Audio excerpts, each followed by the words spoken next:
What's good, everyone? Alex Trataros here with another Knicks episode of the Knicks, Jets, etc. podcast. And with me is always my buddy, my cousin pal, the man with the plan, the one and only, the man who was in the garden last night, John Meleka. But before we ask John how he's doing, everyone, you know what this is. It's called action. Guys, if you listen to this podcast, if you're not subscribed actually to this podcast, please make sure to subscribe to this podcast. We're on all audio platforms, whether it's Apple, Spotify, Google Play, Amazon, Alexa, Stitcher, you name it, we are there. If you listen to us on Spotify and Apple, please make sure to give us a 5-star rating. If you listen to us on Apple Podcasts, please make sure to leave a comment. Also, head over to YouTube, go find the Knicks, Jets, etc. page, subscribe over there, hit the notification bell. That way you know when a new episode drops. And when you watch a video, it's just polite to hit the like button. Come on, guys. You know what to do.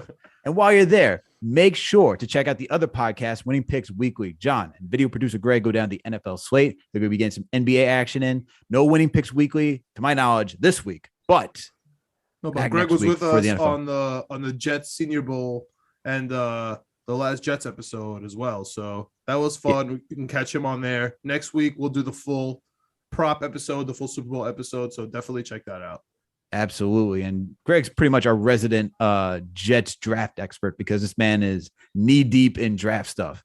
And then last and certainly not least, please make sure to follow us on all social media platforms. We're on Facebook, Instagram, Twitter, TikTok, you name it. We are there. All right. Now that that's done, John, how you doing today, man? How you feeling? You were in the garden last night. You got to see that sad L, but how you been, man? What's happening? I'm good, man. I'm good. We all knew it was going to be an L, so I'm not totally disappointed in that. The fact that it was wire to wire, not great. We had the double Knicks comeback, which we all saw coming. I was screaming it in the garden. But it's just the same old, dude. It's just the same old stuff with the Knicks. So I'm annoyed with the Knicks. I'm excited about the Jets part of my life right now. We got the Senior Bowl coming. There's so much positivity going on over there. But when it comes to the Knicks right now, it's just the same old, dude. Whether it's Julius Randle getting a double tech, getting ejected, and also costing me that plus 11.5, which I was riding all game, which drove me nuts. Oh my God. Like, that explains that angry text why you were just so upset. Yeah. I was like, you didn't even give me the background that you placed a bet on that game. Oh man. I had him 11.5 live, dude. That's tough that you got a double tech at the end, but also like the chippiness with them was kind of weird. Number 8 on the Knicks drives me absolutely insane. He stinks at basketball. We'll get into that later.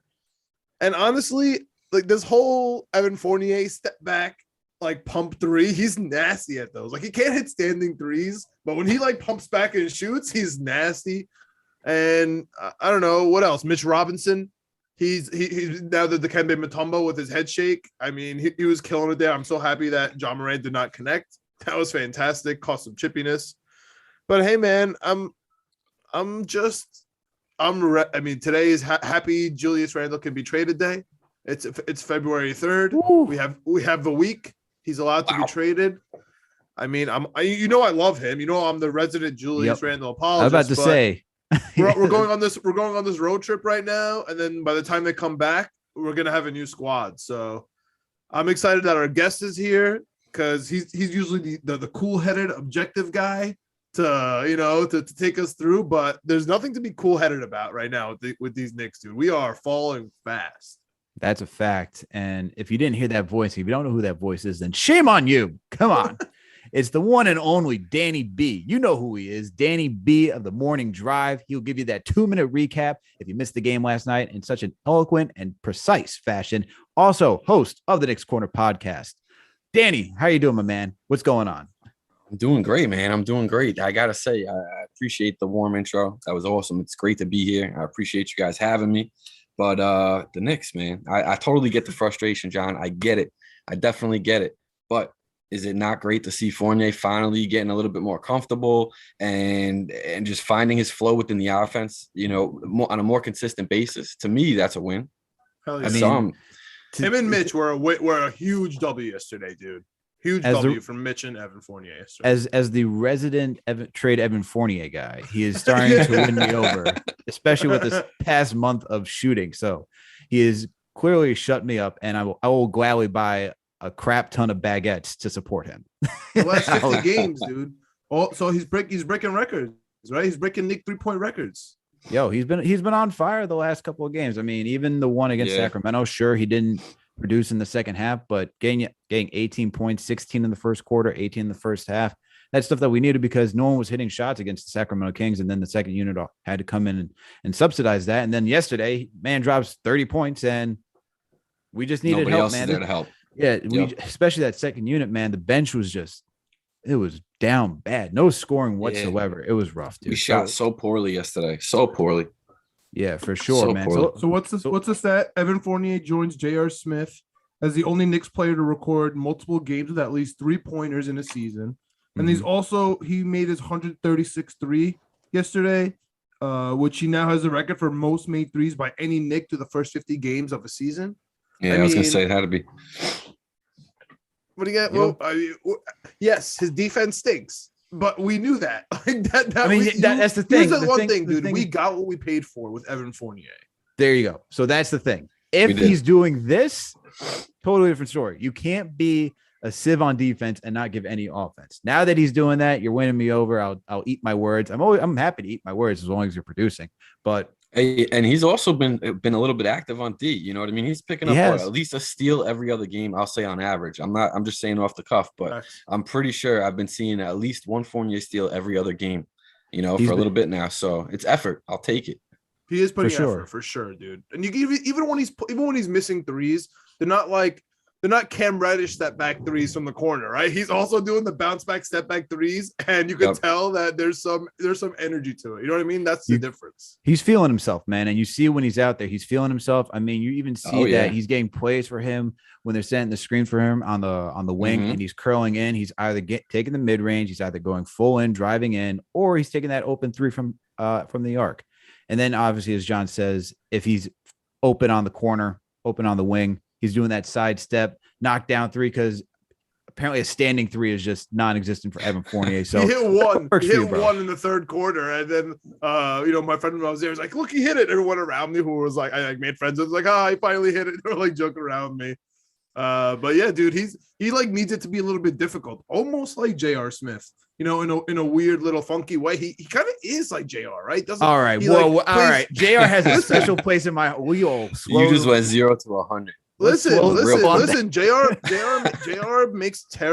has terrible games, has terrible plays, is inefficient in a lot of games, right? Just like Evan Fournier. But then he has those hot games where all of a sudden he's hitting buzzer beaters, right? Like Evan Fournier did, like J.R. Smith did. He's banging those threes and he's coming in clutch when honestly we can't hit a basket. So he's kind of giving me J.R. Smith vibes at the end of this day. I don't know. Just came to my head, but he kind of is. I see the road that you're taking. Like I see it on the map, but I can't go down that road, man. I can't co-sign this.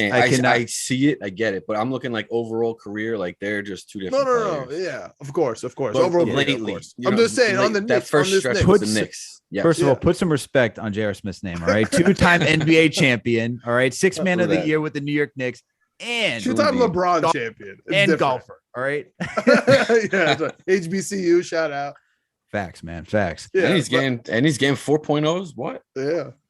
No, crazy. So I feel like for JR, like I know we're going off tangent, but for JR, like watching him play, the athleticism, it was like the other level that Fournier just doesn't have. Like, sure, they're both hot and cold players, but the athleticism was just that's what I love about JR is that he can get hot or cold, but man, I'll never forget that Prigioni like alley-oop and he caught it down low, one hand slam. That was my favorite. Yeah, man. There was so many, man. Fun. Yeah. I'm like on paper, like on paper, you're just like, look, we saw what happened. 6th man of the year, and next thing you know, he's untying guys' shoes at the free throw line. All right, this is stuff that we can't accept. Look, getting back into last night's game, though, I think it was good effort from the Knicks, right? Like I love the effort that I saw from them, but it just bothers me because they can do this. Like they'll get up for a nationally televised game against a good team, but yet when we ask them to do this against the Orlando Magic, it's they play down to the competition. I don't feel like doing this right now, man. And it's really annoying, bro. Like it's really frustrating to watch that because I feel like we could have had some games. And we could have had some games earlier in the season to put us in better position for where we are right now. And it just comes back to bite us in the ass. Bro. Yo, What we are the are Garden? That's a great take though. Like if I could throw a target emoji at you right now, like I totally would, because it's so true, right? Like the rest of the schedule for us, it's not very favorable, especially this next stretch that we have right before All-Star break. So if we put some more emphasis in the beginning of the season in winning those types of games and fixing the mistakes earlier on, we could have had a couple more and not been in the position we are in now. So that's definitely a great take, Alex, because you don't hear that too often, I got a question for you, Danny, because I've heard this floating around somewhere and I want your opinion on it. We know that Julius Randle led the league in minutes played last season. Yeah, he only missed one game last season, thanks to Elfrid Payton hitting his thigh. And yeah, I'm gonna throw shade out there. But Elfrid Payton is starting on our team. He's just wearing number 8. Oh man, jeez. Oh man, we're gonna get into that later. But yeah, John's got some grievances to air out apparently.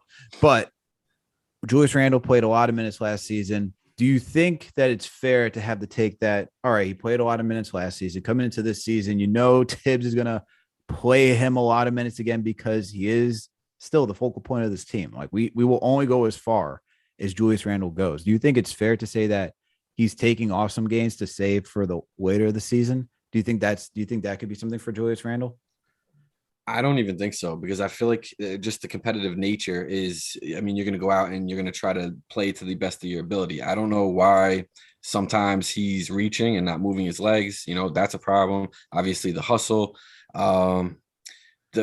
Honestly, I'm not too sure. I feel like I've been thinking about it lately, and I just feel like he's taken on the responsibility of the whole city on his back. And I think that weight is just so heavy that it's not allowing him to just relax and let the game come to him on a nightly basis. You see the streaks where he has games where he plays a little. Last night we saw the effort, you know what I mean? Obviously it's funny how Kendrick Perkins points it out after the game, but completely the wrong game to throw that take out there.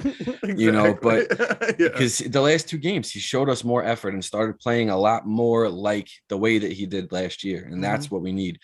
So I don't know, I've been thinking about it. I feel like he's really taken, like, you ever take the responsibility of something that happens in the family, like for the whole family, and put it on your back, and you feel like you're responsible for every part of it, every person, and all of it. I feel like he's done that with the city and the team and basketball in the Mecca, and I feel like it's just weighed too much, and it's not allowing him to really just play his natural game and just let it come to him, because when it does, good things happen. You know what I mean? He plays with effort. He hustles back. He looks up and moves the ball fast. Like we have such a slow pace. That first unit they don't push the pace, and I feel like it's such an individualized offense. I got a freaking spider cricket over here.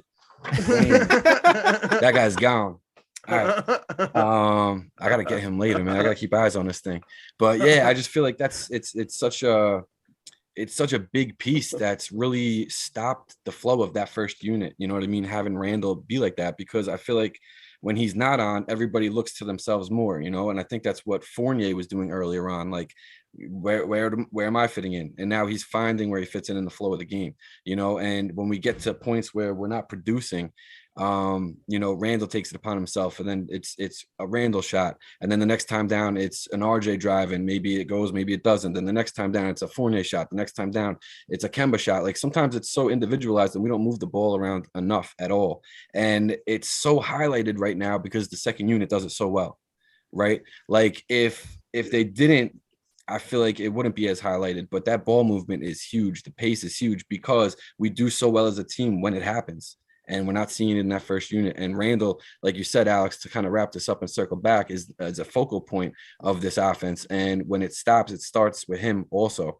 So I feel like just what you said, man, we're going to only go as far as he takes us. So at some point, I feel like there is a shift that's kind of taking, but right now it's still definitely in Randle's court. That's for sure. Yeah, absolutely. I get what you're saying, Danny, like with the second unit, where maybe it wouldn't be as highlighted that how bad our point guard situation is, but I think we might have the worst point guard situation in the league, especially over the last decade, but especially this year too. And it shows up in the stats. When you look at any stats, pace or anything, the usage for our point guards, we stink.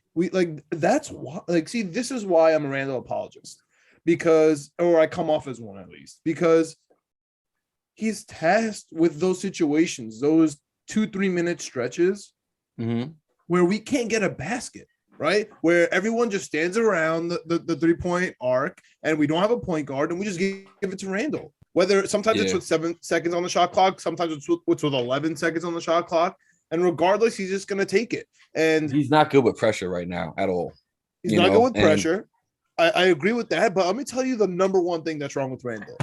His mid-range jumpers are not falling. and the way that you're killing these spiders or this cricket, whatever you got going on over there. It's both, bro. It's both. It's a spider and a cricket in one. It's nasty, bro. I hope everyone's watching this on YouTube because this is amazing. Definitely one of the episodes that you should be on YouTube watching Danny take care of business while we're riffing off. Kick spider ass and take names. That's the whole thing with Randle, dude. He's not kicking ass and taking names this year. He's not hitting those jumpers from the baseline. Like those are automatic last year. I can close my eyes and see him just do that fadeaway and he's cash. And not only is he not taking them, but when he does take the mid-range jumpers, they're in a different spot on the court. You could tell, and they're just not falling. Like yesterday, I get off just from my memory bank multiple times, 3 or 4 that would have changed the whole game. Like you would have had those are 4-point swings every time, right? Or sometimes it was a 5-point swing because Shake Melton would decide not to guard him for a little bit. So it was like Julius miss a 2, Melton bang 3, Julius come back miss a 2, bang 3. It's like, oh my goodness, what just happened? So that's why I'm a little bit of an apologist, and I agree with what you're saying. You know, the bench unit playing well, but it's really like the D Rose factor, right? If he was there, a big piece too. He would have helped that front unit. But it's just like we're slacking at point guard, and then we just give it to Randle. We say, "Yo, please help us here." And if we don't, we're gonna blame you. And if you do, we'll be like, "All right, sounds good."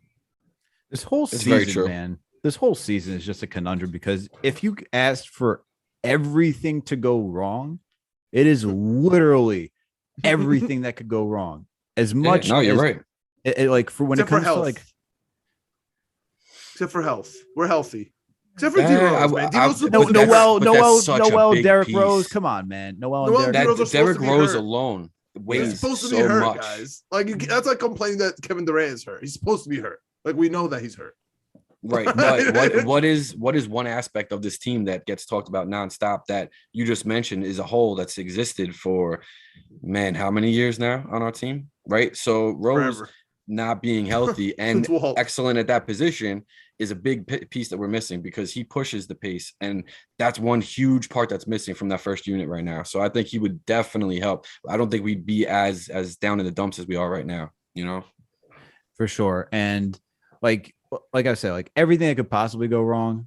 We have Kemba Walker. He doesn't fit in here. So that way we don't have a point guard that can push the pace. You had Evan Fournier, who was trying to figure out his role, was very timid in the beginning. Now he's trying to figure out, couldn't do it. And then you have Julius Randle, who we see like can take off games, take off possessions, tries to do a little too much, goes back to sometimes being 2019, 2020 Randle, which we don't need. And then sometimes he's playing worse than that. Yeah. And then you keep adding on. And then you keep adding on. Emmanuel Quickly's shots are just not falling this season, and that's probably due to not having Derrick Rose who can be off ball, and have better shot selections for himself. And so, like everything that we're looking for is legit just come down on this New York Knicks team. And it's interesting. Like as much as I complain about Randle for his lack of effort, I also can recognize that it's not his issue alone. You know, we can also even get to Tibbs and talk about rotations. And just like, why are we leaving Julius Randle in for the first 12 minutes of the game? That makes absolutely no sense. This man is tired. You just see that man go back to the bench like, yo, give me some water. Give me a towel. Yo, Mitch, give me 2 towels. 3 towels. Mitch, I feel like is going to collapse on the way to this bench every single time. Not even absolutely. You see, he's like, he's like limping back and forth. His neck is like loose. Yeah, man. And he said it himself post game, you know, wait till I get back in shape, man. You know, I'm telling you, once he's 100%, but that's what sucks is we're how late into the season already. You know what I mean? I know when he could be 100%. It's tough, man. Fournier taking that long to get comfortable and finding himself. Mitch, you know what I mean, with that hold, and that it's a little too late. You know what I mean? In my perspective, of course, we get on one more good run, we could definitely, you know, put us in a good position that we could. I'm not even going to say anything. I'm just going to say take advantage of down the road. But that's what we need is another good run. The problem is what's ahead, right? We got a tough stretch before this break. For sure. So then, Danny, like, what do you think? What do you think is like the overall state of this team, really, man? Like, do you think, like, what are your feelings? Do you think we can make a comeback? Should we buy? Are we buyers or are we sellers here? Are we buyers or are we sellers at this deadline? I would like personally, I would like to be sellers. I would want to start looking elsewhere to find other pieces to make room for other pieces and move something around to listen, make a good run at it and see how it goes or not. That's what teams do at the trade deadline, and we saw it last year too with teams where they made a bunch of, look at Chicago. Chicago didn't pull it together at the end of last year and, had to reshuffle a little bit. So I feel like the state of our team right now, like I said, all right, I'm going to start here. So and personally, I would like to be sellers. What I think is going to happen, I don't think we're going to do much. I think maybe we do something with Kemba. If not, I'm pretty sure we're going to just hold tight and ride it out. And the reason is because Tibbs still thinks that there's so much more to gain out of the roster that he has, right? And like games like that we saw against the Kings give him more ammunition to say, oh, well, let me get another game in there just to see if we could get more going, and then you saw strides last night where, the first unit, does something different and things go right. To me, a big part of last night's game, not to get off track, but when RJ started just hammering it downhill, things started opening up. And I feel like that created opportunities for us to start catching back up. And every time that he started to do that, I feel like is when we started creeping back up in. Of course, other pieces came along and helped with, guys like Fournier knocking down shots left and right, and IQ in the fourth with a freaking 4-point play and a 3-pointer right after, but I think that was a big part of it was putting his head down and driving. And I think that the team is slowly starting to figure that out. We're going to shoot a ton of shots, and if they're not going to go down, then we're going to start changing it up and start driving it in there, collapsing the D to start kicking out and hopefully get better looking shots that'll fall, at a higher percentage. So the state of the team right now is, I feel like if we hold pat and don't do nothing, that's what Tibbs is banking on happening, that the team finally starts correcting those little mistakes, stupid things, right? RJ walking in bounds with the ball, Noel rebounding it into the hoop. Like Alex said, everything's gone wrong that can go wrong, right? But these are things that can be fixed. RJ working on his free throws. He could go from 17 points a game to averaging 20 points a game just by upping his free throw percentage, So the state right now, I feel like is kind of inconclusive in a way, right? Because there's still time left, like I just said, to make a run and put ourselves in a better position for postseason. If it's still on the table in 2 weeks, who knows? This is a tough next couple of weeks before the break and after the break. So I don't know what the stands are going to look like then anyway, but it's a very tight race and people could fall like the Hawks right now are on a huge run that just propelled them all the way up. They were, right down there with us just a week and a half ago. So there's still time, but things have to start clicking and they got to start clicking fast, because if they don't, we're going to find ourselves just in a building season, which it is to begin with. A lot of fans lose sight of that, but I think that we'd really fall back more into that. Okay, we're not making the playoffs. Let's start just working on fundamentals, getting the younger kids more grind and, going in that direction. So to answer the question long-windedly, I say it's kind of inconclusive at the moment because I still feel like there's pieces missing, you know what I mean? That still have time to come together. I think listen, I'm going to put it like this. We're not a great team. We can be a good team, but with our track record, we're not a good team right now. I feel like we're all right. Listen, we are what our record is, right? At the end of the day. I'm sorry for laughing. I'm only laughing because it sounded like a scientist at the end. It's like, it's inconclusive. I was like, that's amazing. So long-winded answer. Man. It is inconclusive as a scientist as I am. I'm like, I just love that. That's amazing. Oh, and now you got to change it up. Verbiage, man,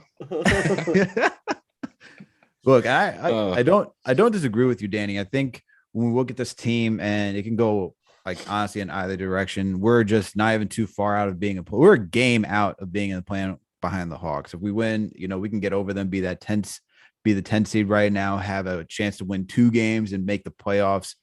But I guess, do we even think that it's even that close? Like how, like we've been saying, like, and this is where I go back to Tibbs, right? Because Tibbs at the beginning of the season said, first it's 20 games, and it's 30 games, and then it's 40 games to get it all right. And before you know it, the season's over. So if that's your logic, Tibbs, right? We're more than 40 games now. So theoretically close to the season being damn near over because we got the All-Star break in a week or so. And then you know how fast it comes, right? Yeah. So with the trade deadline next week, You said you want this team to be sellers to open up positions for other guys. So are you looking for guys like Cam Reddish to get into the rotation, guys like Quentin Grimes to get more minutes, Deuce McBride? Is that what you're thinking? I definitely would like to see that. Like I said, if he can't pull it together and really make a run in the next couple of weeks, I think it's time to start changing your strategy. You know what I mean? Because now your end goal is really different, right? I mean, if playoffs are out in 3 weeks, then yeah, I'd start looking to, first of all, get Cam Reddish some minutes. We traded a first for him, and he's been riding the bench. What sucks is I work with a guy from Atlanta, so every time I get him on the freaking phone, he's like, "How's Cam Reddish doing?" And I'm like, "I appreciate you checking in, man," but he's still sitting on the bench. Ask him how double K is. Believe me, I do. But his answer is, at least he's playing. So I have no rebuttal. Facts. But yeah, no, absolutely, man. I think, like I said, Tibbs definitely started out 20 weeks, 30 weeks, 40 weeks. You're 100% right. And before he even was saying that, I always break the season down like that anyway. And, 20 games and 40 games, because it's, 4 quarters technically, right? So you evaluate yourself after each quarter. So I get that. But he's not adjusting after 20 games, after 40 games. And that's a big thing. Otherwise, what are you doing? You know what I mean? If I feel like you're going to go through 20 games and look back and not make any change, that means that you're saying, okay, you're happy with what you're seeing and you still believe that they're going to show you more. So 20 games by now, you're telling me that you're in that same position. You know what I mean? Now 30 games, 40 games. I feel like at some point you got to start tweaking things a little bit. And what sucks is he has the crutch, like, oh, well, Kemba was out of the rotation for a little bit and we had such an influx in point guards between Deuce and Burks. And exactly, that's my point. Is I was just saying this on a space the other day, is that, if he didn't bench Kemba the way that he did, he could have tooled around a little bit early. He could have tried Burks earlier than that, you know what I mean? And IQ and Deuce, and he could have been tweaking to the point where we get to the trade deadline and maybe we're a little bit more serious about looking for a PG, I don't know. It's tough, man, because he says himself, Deuce and Grimes pretty much bring him the same thing in terms of, ball handle, in terms of defense, in terms of offense. So I get that. But at the same time, there's room for it if you make it work, and if you got a big 15 mentality last year, you got to have it this year. And there's about 5 guys that aren't doing squat. So you got to start incorporating more, man. I feel like we were a lot more interchangeable. I feel like there was stretches last season where Tibbs was definitely going beyond 10 guys. He was playing 11, 12 guys, you know what I mean? And for sure, maybe he should start doing a little bit more of that. I kind of want to see him do a little something, show me something. For sure. Yeah. I mean, last season, like we saw Kevin Knox in there. I mean, we'd see, I can't remember everybody was like, who else did we have? I mean, obviously Alfred Payton would get minutes too. I honestly can't remember. Yeah, well, not in the second half. Yeah. Like it was mainly like 10 guys that we saw like for the rotation. But you're right. When people would go down, we'd have other guys like showing. Frank would get some minutes in there as well. And, we saw the limitations of all those guys, but he did utilize them when times arose. And he's done that this season too.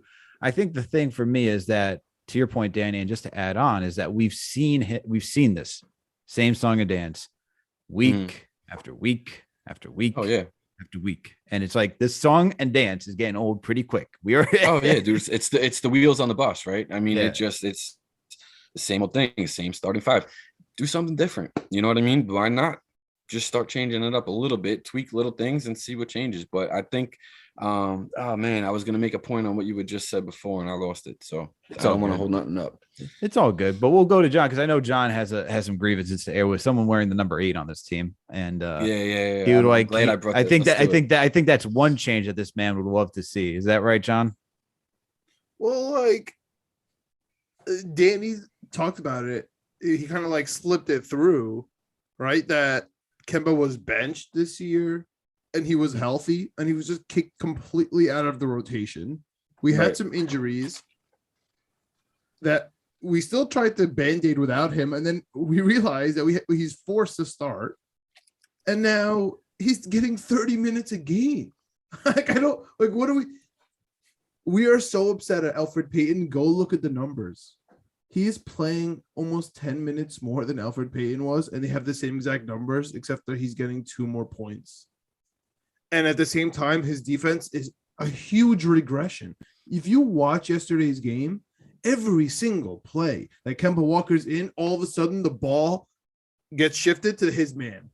Whether that's Shake Melton, whether that was Desmond Bane at the end, and he stays right in the paint. He doesn't go out. He doesn't move around at all. It happens a lot of times. He slips the rotations, and then his guy gets left open. Other people are running the cover. You know, it's.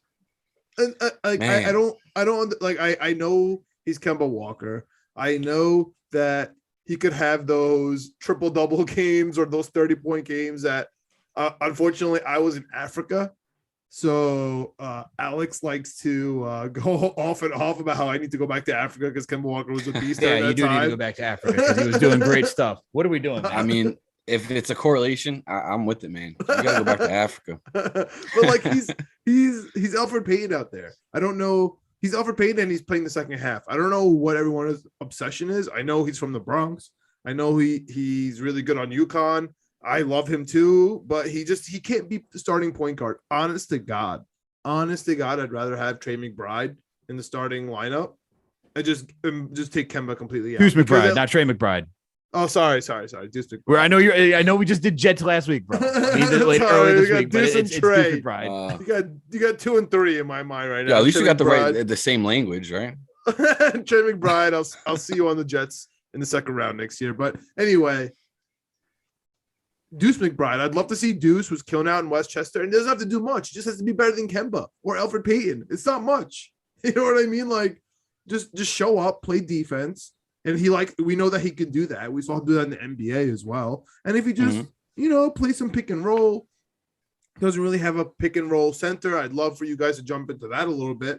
I think that Mitch Robinson kind of, showed but he a should little be bit. there already. But yeah, I wish he just took a screening class from Taj Gibson, but that's neither here nor there. Like, that's what I need, dude. I need a point guard. Like, even if you really just want to get rid of Kemba just to get McBride into the rotation or something, I would be okay with that. And if you want to trade Noel for a center that just sets screens, like, I'm okay with that as well. If that's at the very, very least, the minimal thing you do, I'm okay with both of those transactions. Right. I'm glad that you said that because I was thinking about that the last couple of days about the point guard more and Deuce, and after Tibbs said that comment, like him and Grimes, like he kind of gets the same out of both of them. I get that, but Deuce's game fits what we need on PG. We don't need a true PG. We just need somebody who plays that position effectively. That's it. Right. So to your point just now, John, I totally agree with you. You know what I mean? I wouldn't mind waving Kemba and putting Deuce into that role. I just don't know if Tibbs would. And that's what sucks right now is that he's just so hardened with his stance that he's not going to make big changes like that. You know what I mean? I would love to, but man, I don't know, Alex, you see that being something realistically happening because we're here, man. February 3rd is today. Yeah, I mean, through 7 games I would like to see Deuce just to add on to that. I'd like to see Deuce get into this rotation. I think he offers a lot, especially since Tiz has been clamoring for this guy from the draft.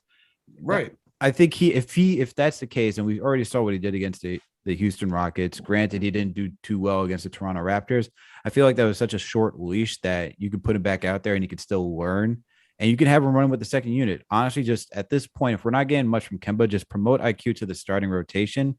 And that might even help IQ with his shooting woes to some degree, since we do let Julius Randle and RJ bring up the ball. You can have IQ in those moments play off ball. And since those two guys like to drive, IQ could be open up on the perimeter and give you some shots and have him set to create those shots. So I like Kemba as much as I love Kemba, and he is a Bronx native. And it's funny how John and I were defending Kemba Walker when we had Larry Hammond on here, who writes for Hoops Habit and is a co-host of Rotten Apples. Okay. It's just funny that we're now here. We're like, yeah, we got to move on from Kemba at this point. But look, Deuce McBride, I like to move on for Kemba. And honestly, I don't even care if we get a point guard return at this point at this season. I'm fine to just see what the young guys have and just evaluate from there, because the team also has to make these evaluations so that way we know moving forward, like, all right, how are we going to attack this draft? How are we going to attack the offseason? Who are we going to package up? Because we don't want any redundancy on this team.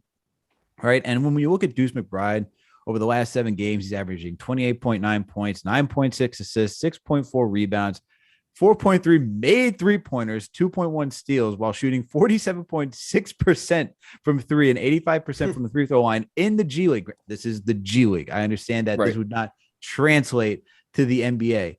But the point is that you can see that he's producing and he can give you some sort of production at the NBA level. And we saw that during Summer League, how confident he was. We've seen that in regular game action, how confident he is, especially against the Rockets. We have a small sample size, even against the Golden State Warriors when he came in. We have a small sample size to say, all right, he's not perfect, but he can at least hang, and especially with the second unit. So let's get him those 10 to 15 minutes, promote IQ, move on from Kemba, figure out what you got to do, whether it's waiving him. If you could trade him, that'd be great. But got to move on, man, at this point, because it's just not working. Here's the thing. So I think we've seen enough. All I wanted to say was we've seen enough of Kemba at this point to make that determination. You know what I'm saying? 20 games in. No, we didn't. 30 games in, 40. Where I was just looking, we're at 52 games in now, right? So I think we've definitely seen enough. He's played enough. We have enough variations of teams that he's played against, different situations, defense, offense. I 100% agree with you. I just don't think that he has it in him to play the way that we need him to play. That's all. And he just doesn't fit. There's nothing against him. And he doesn't fit because he's a ball dominant guard. That entire starting rotation is such. That's what we were talking about ball earlier. Dominant between RJ, Julius, Fournier, Kemba. It's too many ball dominant guys who don't really play off ball that well. Were we going to add, John? Correct. No, I think that's a perfect way to segue because I agree with you guys, right? We all are on the same page, but you guys are more of the just let it go. Playoffs are kind of out of reach at this point almost, or we're kind of I'm not there. I'm just saying we're kind of on that line. Well, I'm getting there, because of how much time's left. Yeah, exactly. I mean, you're being realistic. You're not like being a pessimist or anything, but right. You're okay with getting rid of. That's what he does, man. We get every morning. Exactly. You're okay with getting rid of Kemba. Right. And you just tossing McBride in there. Alex threw out the stats, right, to justify that. No problem. However, we do have some more time on McBride. He's not going anywhere. He could have a big year in the G League, come back, play the Summer League, kill that again, like IQ, and then just, slip into the rotation, next year, at least the back end, and, get up to 20, 25 minutes. But for now, guys, like the trade deadline is 1 week away. And there are point guards out there. I know everyone's going to scream to me about De'Aaron Fox and wants to pay him $45 million or $40 million until 25, 26. Doesn't care about that. Those people are insane. Okay. There's the people that want to trade for Jalen Brunson, who is going to demand a contract and fleece the Knicks in a year. I am not too excited about that prospect. But then there's players who are out of reach, right? Like Deontay Murray, who any other guys that Shea Gilgeous-Alexander, the two guys completely out of reach. The two guys, man, that like we would love to have here, right? Even maybe Halliburton on a weird, kind of draft. He ain't night. going nowhere. Exactly. So we'll throw nowhere him now there too. So let's talk realistic point guards that could land here, right? We had that weird. I mean, Ian Begley came out. He said that he was tossed a question in a mailbag. He said that Goran Dragic is a type of point guard that's not making that much money that could come to the Knicks. Of course, that turned into a weird, curvy left side. Oh, there's rumors that the Knicks are getting Goran Dragic. No. We're not going to go there. We're not going to go there. But let's just talk a couple of point guards that are realistic, because I've been screaming at Alex every day in the group chat about point guards that I want, guards that I need. I think that could fix this team. And I'm trying to just be realistic about it. I'll throw you just one of the guys, a couple of guys that have been in my head from the point guard perspective. It's got to be Schroeder.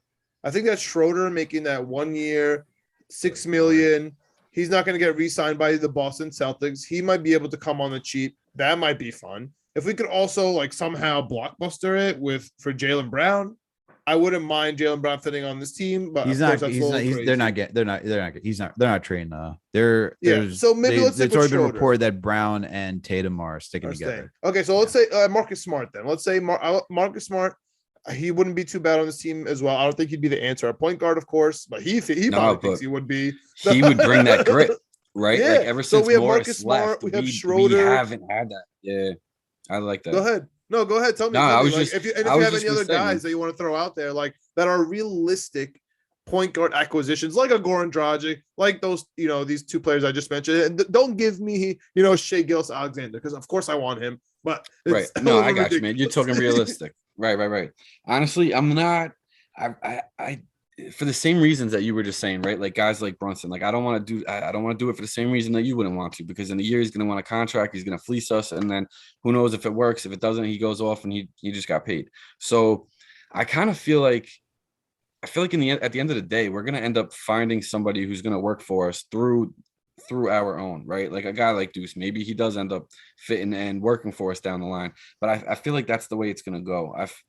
Man, somebody said this to me the other day, and I'm glad I'm bringing it up here because this is the podcast to do it. But they said that the Knicks point guard position is like the Jets quarterback position. Right? Oh my God. It has been. It has. And you're a Jets fan, Danny, so you know the pain. Drop it. Yes, it has 100%. been for years. We've been saying that. Honestly, we've been saying that back and forth. You're right, and we hope that we finally found our point guard for the Jets. Man, I'll tell you, I like the idea of a guy like Schroeder because he's more of a vet. He's going to come in and we know what he's going to do. You know what I'm saying? We had interest in him. We had interest in him in the offseason. Mm-hmm. No, we did. In Jackson also, and it never materialized. But guys like that, I feel like that's what you want, is somebody that's got the experience. It's already proven going from team to team. They do the same thing, right? So it's an easy transition for a guy like that to come over and help. And I think actually you nailed it with a guy like Schroeder. I just don't know what's going to happen with him after the end of the season. A guy like Dragic, I don't see realistic because I feel like he's more of a piece that a playoff, hunting team is going to look for to throw on their roster because he's so efficient and he's a veteran and he comes in to do his job and he does it well. He should go to the Lakers. They're going to be the ones really hunting. They're going to be selling and buying. I think Dragic should go. Let's end this Russell Westbrook to the Knicks talk, please. Once again. Oh my God. Oh no, dude, I didn't even want to touch it, man. Yeah, exactly. Me and Danny on the same page. Yeah. No, seriously. It's not even a consideration. I didn't want to bring it up. Yeah, no, I didn't say anyone on this panel was going to consider, but just wanted to say let's not go down that road. But I think Goran Dragic, like even though there's no rumors around, I think it's realistic because 1 year, $18 million. I could see the Knicks if they're in that place that you need a point guard. My concern with Dragic though is that all right, so you trade for him and he's known to be injury prone, and then if he gets injured when he comes back, it's like all right, cool. I guess we're SOL. To begin with, anyway. So I'd rather have Schroeder 10 out of 10 times over Dragic. Yeah, I would. I can get that, and we know what Schroeder is. He's a downhill guard, even though that's a longer contract. And that downhill guard is what we need, just to break it up. I'd rather take on Schroeder than Marcus Smart because Smart is really more of a defensive specialist, and I don't really look at him as a point guard. I look at him more as like a shooting guard that you have, and he's just a pest on defense. Schroeder, fine for a year because he needs someone who's downhill. He'll give you some decent shooting nights, but if you're talking about a long-term solution, it's not a long-term solution. But at the same time, like it depends on where do you think this team is. Once again, are you going to make that type of push? Do you just want him to fill a need? Because if it's just wanting to fill a need, I'd rather just go with quickly and once again just see what it is. I think a point guard, if we're trying to be competitive, I'd rather try to be competitive and go get someone like Reggie Jackson. He's on 2 years, $22 million. That's something who I like wanted, that. man. And that contract matches Kemba Walker, where it's 22, 19. Bring him in if you want some offense, one of the top isolation scorers, and he did the damn good job on the playoffs last season. Fine, I could take that. But Schroeder, when I look at Schroeder, I'm like, are we like where are we? How far are we going? You know what I mean? Like I would have to say if it was last season, where we had Elfrid Payton and it's like, all right, we're on the brink here. We need someone just a smidge better. I'm like, okay, definitely do it. But we're in a position too where it's just we have so much talent on the bench that we also need to evaluate too. So it's kind of hard where this position is. So it is. I disagree because I think Reggie Jackson is that player that you guys are talking about that comes in and it's like, we're here to win now within the next 2 years. And Reggie Jackson is going to be that guy to push us over because we need help. And he's the guy that, could be a two-way guard. On the opposite, if we bring in someone like Schroeder, for example, who was this 1 year, $6 million and an unrestricted free agent, we lose nothing really if we get him. I think it was going to cost us a pick because of that. We can get to see him and IQ, which goes right back to Alex's point. We can see a Schroeder and an IQ in that second unit and see how that goes.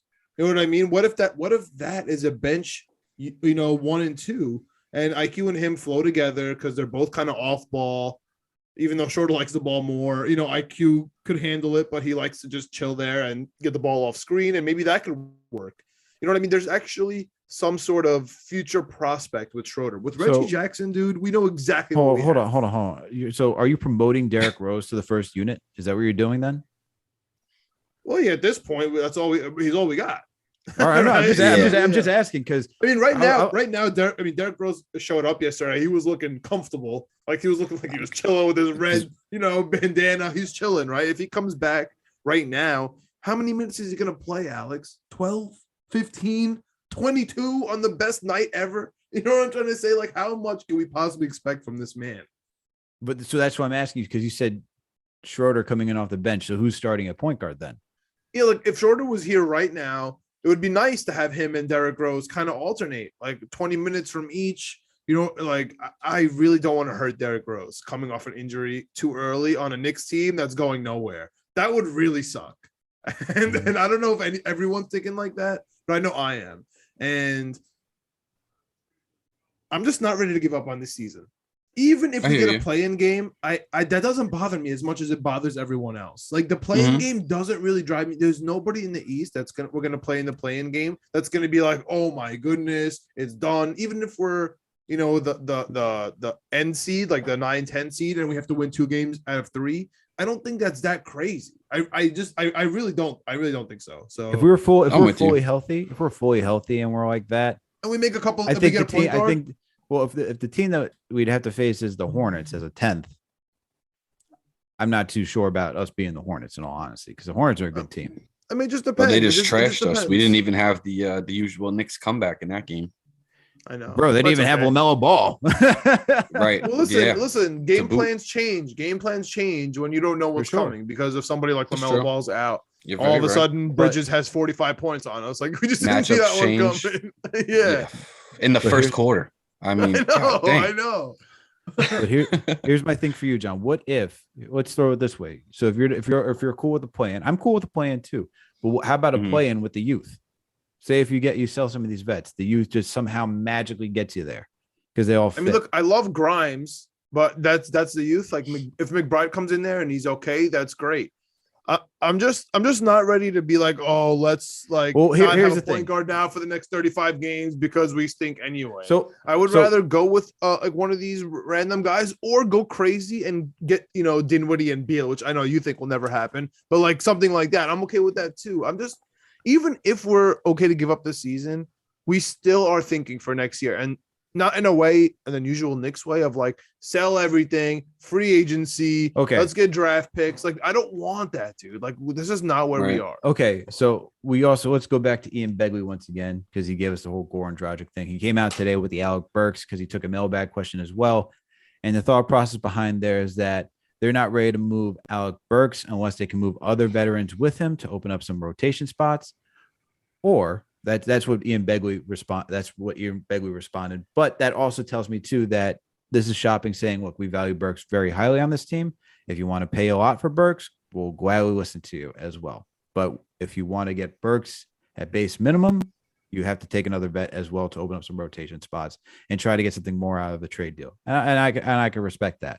So if that's the case, I will get this team doing something very minor. I could see Alec Burks getting the Marcus Morris late first rounder deal for a playoff team. Yep. But I don't see, as of right now, I don't see Evan Fournier getting traded. I think he's here to stay. Kemba Walker's gone. So let's leave it. So let's put it at this. Let's put a baseline. Burks and Walker are gone. So you now have a point guard position open. I could say that you can move in IQ up there. You can then put Deuce in. It's gonna happen, dude. There's no one. You're not gonna put Derrick Rose. I know you don't like it, but it's gonna happen. I'm saying all three of those guys are on the bench. Derrick Rose, IQ, McBride. If you want them in the rotation, that's one thing. But none of those guys are starters. Like, even Derrick Rose comes back. So who else is? You're gonna have to get someone. If you're trading Walker and Burks, you're getting a point guard back. Probably not. I mean, we saw these guys make trades last year. You don't have to. I mean, we saw guys get traded last season. They traded Austin Rivers, and they just essentially took 2 second rounders and waived the other 2 guys they brought back. Yeah. That was different. That was Right. because that was because he was an expiring contract and they were able to get assets, and everyone was happy about that because the Jazz thought they were going to get someone who could score. They're dummies. But anyway, at this point, we have Burks, who's like a real asset. That's what the Knicks are telling you. He's not Austin Rivers. I think that's exactly what So then if you we had in that first part. So then if we're going to compare it to that Marcus Morris, Kemba Walker maybe is Austin Rivers. So then sure. So if we're going to compare Alec Burks to Marcus Morris, right? If he's Marcus Morris brought us back a first rounder and Mo Harkless. And I honestly was not thrilled to put Mo Harkless in a rotation. I'd rather have seen somebody else. Queens native. Oh, how come we don't care about that? Is this the Bronx? I was kidding. It's just the BX, baby. It's all about the BX. Yeah. Plus, there's no notoriety that comes with Kemba Walker. You know what I mean? From everything that he's done, I feel like he's just been more accomplished to that point than Harkless. We got Harkless, and we were like, what? You know. But to each of your guys' points, right? Regardless of how it actually goes down, there's multiple ways that you can move forward from here, right? But the more popular ways, right? If we don't lock in, take a step forward and put us in a good position, even if it's playing, you know, to keep going forward, and we drop further back out, it's either ride out with what we got with our youth and play hard, you know, and continue to win games. But then you're going to have factions of fans that also say tank, because I mean, what else do you gain? There's people, me too. I'm with you. I'm all about moving on from the tanking and being in the lottery. I don't want to be in the lottery. I feel like as an organization, we've taken a step past that, and I want to stay up here. I don't want to go backwards. So, but what I'm saying is there's a faction of fans that are going to say, like, there's value in looking at lottery picks next year, you know, versus the experience that the guys that we have already will gain. And I'm from the camp where I want that experience. You know what I mean? That's why, did it suck that we lost in one round last year in Atlanta? Yes. But the fact that those guys went to Atlanta in the first round rather than Fizdale sending them to the All-Star game just for, you know, so they could check out the scenery and you know, see what it's about. Like, that was real. Like this, you know, the playoffs, that's real experience. So getting back into a play in, yes, it's a play in. Big whoop. It's still a playoff. You know what I'm saying? And you still have that postseason that it's different game. It's a different animal. You know what I mean? It's not the regular season. So that experience to me is invaluable. And that's what gets guys like RJ hungry, gets guys like IQ hungry, you know, like our young core, like Grimes, like those guys, they're going to feast off that, you know, and that energy. And I want to get back here. You know what I'm saying? Like we could do it, you know, like it's that. And that's what I want to instill in the younger guys, because that's what creates a narrative for culture, right? Like that's what's going to inspire the guys to work hard every single game and not take games off and not reach, you know, all the time instead of moving with their guys. You know what I mean? If you see the angle that I'm getting at. So I'm definitely from that. I believe that there's still time to make a push. And even so, I want to play the rest of the season hard. I want our guys to compete, and I want to continue to try to establish that culture and be known as that team that's going to give them a hard time every night, you know, because this season we didn't take that step forward from what we built last year. And I don't want to see it go backwards any further, you know. And that's just my take. No, like, and it's totally fair. Like I want to see that too. And I guess I would want to see that with our youth. So like if we're moving guys like Burks and if we're moving guys like Kemba, like moving those two guys, because once again, I think Evan Fournier is here to stay at this point, even though like I was in that whole Evan Fournier trap camp. I think he's here to stay, especially with the way that he's playing and what he offers to that first unit. And so promote these guys, give those young guys that valuable experience. Because Danny, those type of minutes are also valuable too to these guys, like getting them like actual playing time and getting that experience, what it means to be playing at that high level, what it means to be a starter and stuff like that. It helps them as well. So if they can do that as well and still get the play in with these young guys, I'm all for that too. Yep. But me too. Let's move on to the schedule, man. Let's move on to what this West Coast. We got the gauntlet coming up. And since we got you here today, usually we would save this for Sunday. John and I may come back to this again because our opinions may change based on how we do against the Lakers. But we got the Lakers coming up this week. We need to know. We need to know what Danny B feels not only about the state of the Knicks. We need to know what his bones feel, baby. We need to know what he's feeling about this West Coast trip. And it's also going to determine whether you think the Knicks are going to make big moves or little moves, right? We talked about the state of the Knicks. We know what we need. We know what, you know, can kind of transpire. But what do you think is going to happen now? Give us a prediction for this West Coast trip coming up. And, in between there is a trade deadline. Do you think the Knicks are going to make a big move, or do you think we're going to make a little couple of, little jabs? Let me give Danny the upcoming slate so that way he remembers. We got the Lakers I already this Saturday. got it, brother. Oh, he's got it. All right. No. You know what? I'm an ass. Let me let you continue to give the listeners an idea. Maybe the yeah, but I don't know if the you know listeners have the schedule like us. All right, so let me give the listeners instead, because Danny's that's already my locked fault. and loaded. I should never Danny's have ready. done that. Yeah. What was I thinking? This man does a 2-minute drill every day after a Knicks game. What am I talking about? So we got the Lakers this Saturday on ABC, another nationally televised game. That's back to back. We got the Utah Jazz on Monday. We then have the Denver Nuggets on Tuesday. Another back to back right there. Then we have the Golden State Warriors on Thursday. We're about to get our asses handed us to there, and then we got the Portland Trail Blazers on Saturday. And then, that's the West Coast gauntlet. And then we're back home to face the Oklahoma City Thunder. So, Danny, let's get your thoughts, man. What are you thinking about this? So if me and you are in if all of us are in that idea that we still want to give it our best go and keep competing, right? We got to steal some games coming up. So I'm looking at that Lakers game as one that we could possibly steal. They haven't been performing great all season long. They're not at the top of the standings. You know what I mean? So if you're looking at games to steal, I think that he is. Don't get me wrong. He definitely is. But if I'm looking at just, trying to throw a dub on a couple of games that I think we could possibly steal, I'm going the Lakers, one of them. Portland is definitely going to be another one that I think that we could steal. The other ones are going to be tough. You know what I mean? The Jazz so you like the first and the end there of that 5-game streak. But don't forget that Blazers game comes after the trade deadline. Yes, very true. So we don't know what's. That's why. In actuality, we don't know who's going to be lacing up. Exactly. I get that. I totally get that. And maybe I'm looking even for at the Knicks stealing Warriors possibly game those in two. Golden State, because that's on the day of the deadline. Thursday, It's February after. 10th. When we play, it's the deadline's over because that game. But I'm saying over, if we trade people, we're not going to have anyone there that game, so it could affect us maybe for the 10th and the 12th. Yeah, but we're losing to the Warriors. Let's keep it a buck. It doesn't matter who we have on that team that day. Like I said. Okay, fine. Okay, so we'll have a consensus. We'll have a consensus L on the Warriors game. We really don't know what's going to be there for the Blazers game, but I'm going to take a W anyway, even though it's a week away. New players, old players, I don't care. We have to be. I think that's the Blazers. That's the one to steal. Yeah, in Portland with no Dame, we just have to do it. Okay, and who knows even if McCollum's going to be there. Speaking, it's not just about the Knicks, guys. Right? There's other teams going on here. Nurkic is also on the block. We don't know what's going on there, so we'll just take the W, all of us there. We'll take the L, all of us on the Warriors. I'm joining Danny B myself with this W at the Crypto.com Center. Oh yeah, we're winning that one. Okay, so we're all together here. Okay, so us three, we're all here on the Lakers and the last two games. So I guess the two big ones are back-to-back, Monday, Tuesday, on the road, one in Utah, one in Denver.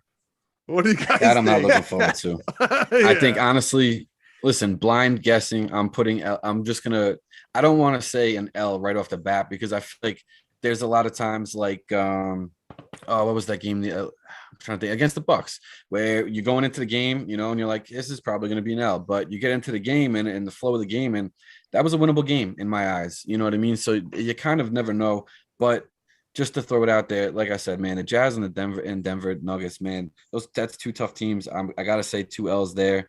I'm going to come back, man, and say we got 2 dubs because I'm looking at the Thunder like that's a winnable game at home. I know we're not playing great at home, but it could be a winnable game. And then the Nets are up in the air. You know what I'm saying? We play pretty good against the Nets, and they just lost to the Kings.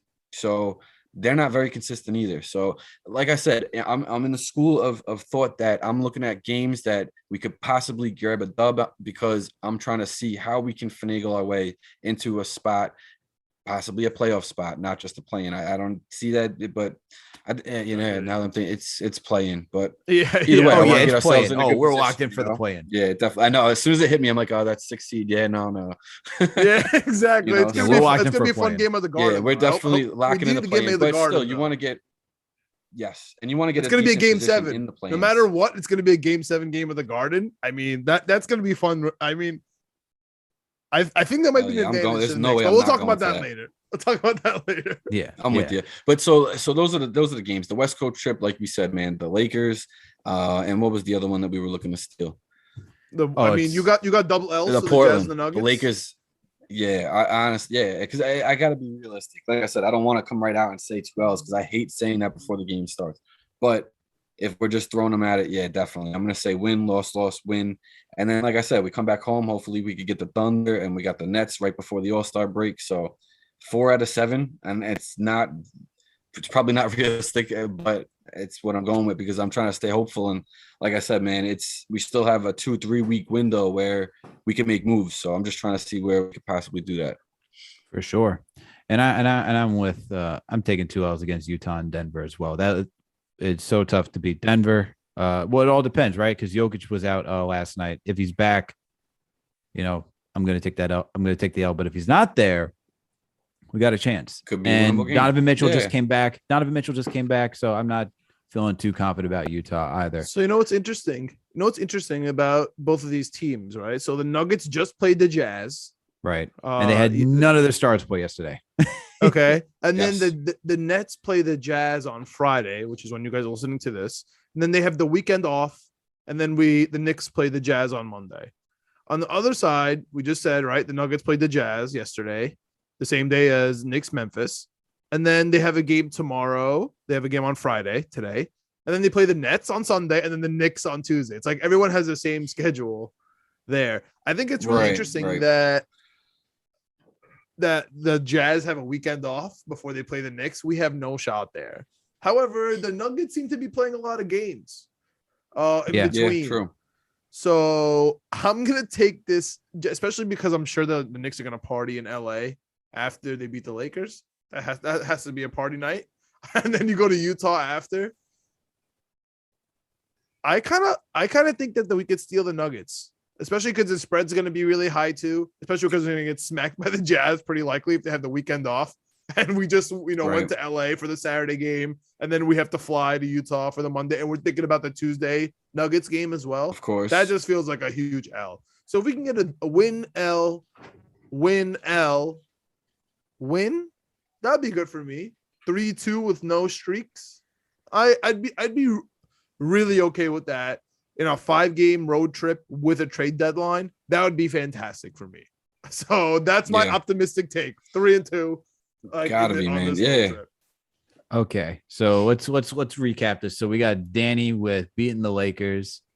He's presumptively right now going out with 2 L's against Utah and Denver, an L against the Warriors, and a win with Portland. And then he added the wins against OKC and Brooklyn. And then for John, we got the win against the Lakers. You're thinking that they're going to beat either one of Utah or Denver, right? Yeah, I got Denver. They're going to you got Denver, and then they lose to the Warriors and beat Portland, right? It's going to be closer than you think, but yeah. Yeah, okay. It's going to be trade deadline day. Things are going to be weird. We'll reassess. Yeah. And then I got the Lakers, got 2 L's against Utah and Denver and the Warriors, and then I got a win against Portland. So you got 3-game losing streak in there as well? You both got a 3-game losing streak? Yeah. It's going to be You guys are wrong. You guys, I can't wait to laugh at you guys. I hope Greg, clip this, I got no Greg. problems, man. Clip No this, problems Greg. saying I was Yeah, wrong. if you want to laugh at me for this, that's great. But I just do want to point out before we wrap up here, it's funny that once they get back from Brooklyn, it's Brooklyn, Miami, Philly, back to Philly on Sunday and Wednesday, Phoenix and the Clippers, all primetime games. Very interesting. You got 6 primetime games back to back. But Alex, who cares about the Knicks? I know, right? Yeah. Who cares? Playing games I didn't even realize that last time was a primetime game until you guys were talking about it all episode. I had no clue. Yeah, man. It didn't feel like You know what? at On all. top of it, man, it just hit me too. And people, I don't think I've heard anybody even mention this, but a big thing too is when teams go into the playoffs, right?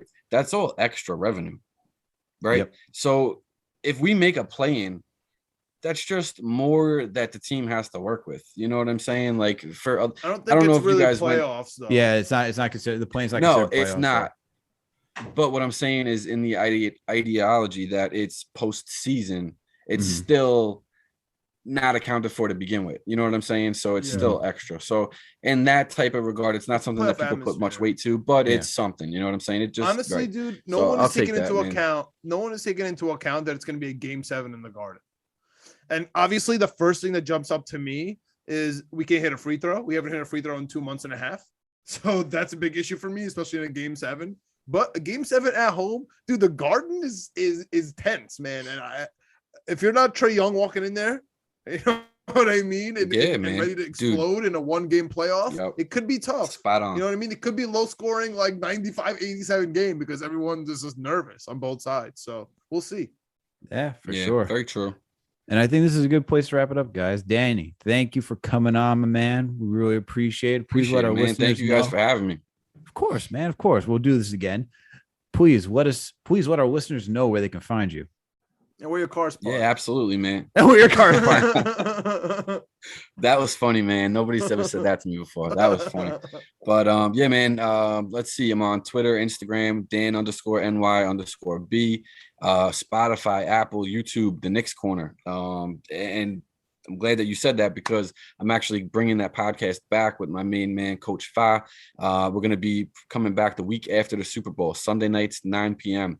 Get a little Sunday night Knicks going. So I think this Sunday, in honor of that, what I'm going to do is host the Spaces on Twitter at that same time slot and just kind of get some promo rolling for that. So I got some cool things. I'm not just going to come back with the regular, podcast. I got some cool features that I'm going to incorporate into the show. That's going to be a little bit more interactive for the listeners. I'm just going to say it's kind of like a step up from calling into the show. So I think that'll be real cool for Knicks fans. So I'm looking forward to getting that underway. And I got to say, man, I do appreciate the conversation. It's definitely been a good Knicks chat right here. And I'm definitely looking forward to doing something. So when I go with my show live, you guys are absolutely more than welcome to come on anytime. Appreciate it, Danny. We're So, looking forward to it, man. dude. Yeah, Yeah, hell for yeah. sure. You got some new stuff Absolutely, cooking? man. Definitely. And looking forward to seeing you in the Garden man. at some point, man. Looking forward to seeing you in the Garden. Definly, man. Yeah, Definitely. I love seeing you at the Garden, up, bro. Guys, if you don't recognize Danny B from his episodes from his show, you'll just see him walking around the Garden. People just saying what up to him out of nowhere. You'll know that's Danny So B. funny, We're man. like, we're like, who is this? Yeah, and random people like, yo, Danny B. He's Dude, like, so funny, man. I never expected that when I started going to the Garden, and like right away, people are just like, "Yo, you Danny B? Yo, Danny." It's so funny, man. But yeah, if anybody sees me, man, don't feel any type of way because a lot of people hit me up and they're like, "Oh, I'm a regular guy, man. Come just say what's up," and that's it. So, but yeah, dude, the Garden atmosphere is crazy, man. It's awesome. I love it. There's so many good people that you meet in the Knicks community. Two of them being yourselves. So. Definitely, man. I'm looking forward to seeing you guys and linking up in the Garden for sure. Appreciate it, Danny. You realize how small the community is, bro. You realize how small the community is. Like we all know each other. I see Greg, I see CP. Like I'm just like walking around, like yeah, man. Always, so many people, man. It's all love. That's the best part. So that's a fact. Cool, Knicks community is all love, man. Everyone's supporting one another, which is a great thing.